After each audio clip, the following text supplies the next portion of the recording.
વાત વડોદરાની કે વડોદરામાં ભાજપના ધારાસભ્યે વિજિલન્સ તપાસની માંગ કરી છે। સાવલીના ધારાસભ્ય કેતન ઇનામદારે મુખ્યમંત્રીને પત્ર લખ્યો। કરડ મેસરી નદી પર બનેલા 24 કરોડના બ્રિજ મામલે પત્ર લખવામાં આવ્યો છે। નવા બ્રિજ પર તિરાડો પડી ગઈ હોવાનો ધારાસભ્યએ આક્ષેપ કર્યો છે। તો બ્રિજ પર આરસીસી ઉખડી ગયા હોવાનો પણ આક્ષેપ કરવામાં આવ્યો। થોડા સમય પહેલા જ બ્રિજ ખુલ્લો મૂકવામાં આવ્યો હતો। બ્રિજમાં હલકી ગુણવત્તાનું કામ થયું હોવાનો પણ આક્ષેપ કેતન ઇમાનદાર દ્વારા કરવામાં આવ્યો છે।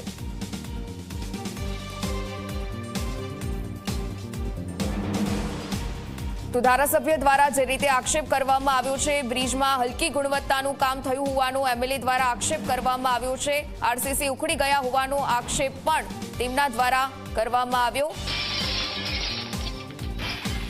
તો સાવલીના ધારાસભ્ય કેતન ઇમાનદાર વિગતે જાણકારી મેળવીએ સંવાદદાતા રવિ પાસેથી ફોન લાઈન પર જોડાઈ રહ્યા છે।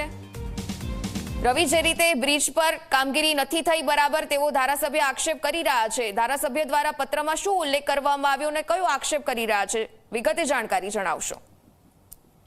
ઉર્મિલા, વાત કરવામાં આવે તો વડોદરા શહેરના જે સાવલી વિધાનસભાના ધારાસભ્ય છે કેતન ઇનામદાર, તેમને મુખ્યમંત્રી ભૂપેન્દ્રભાઈ પટેલને પત્ર લખ્યો છે અને આ પત્ર એવો લખ્યો છે કે વડોદરાના રાજકારણમાં ભૂકંપ સર્જાયો છે। ખુદ ધારાસભ્યએ ભ્રષ્ટાચારના આક્ષેપો કરીને વિજિલન્સ તપાસની માંગણી કરી છે, જેમાં આખો વિષય એવો છે કે સાવલી ડેસરને જોડતો મેસરી કરડ નદી પરનો જે બ્રિજ છે તે થોડાક સમય પહેલા જ 24 કરોડના ખર્ચે કોન્ટ્રાક્ટરે બનાવ્યો હતો।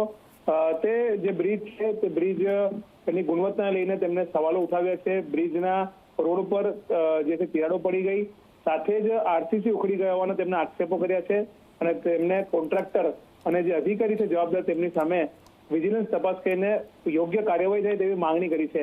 એક ખુદ સત્તાધારી પાર્ટીના ધારાસભ્ય આ રીતના માંગણી કરી રહ્યા છે, તે ગંભીર વિષય કહી શકાય। ચોક્કસથી રાજ્ય સરકારે તાત્કાલિક આ વિષયમાં વિજિલન્સ તપાસ કરાવવી જોઈએ અને વિજિલન્સ તપાસ કરાવીને જે પણ જવાબદાર અધિકારી કોન્ટ્રાક્ટર છે તેમની સામે કડક કાર્યવાહી કરવી જોઈએ। જી ઉર્મિલા। બિલકુલથી ધન્યવાદ રવિ, તમામ વિગતો સાથે જોડાવા બદલ।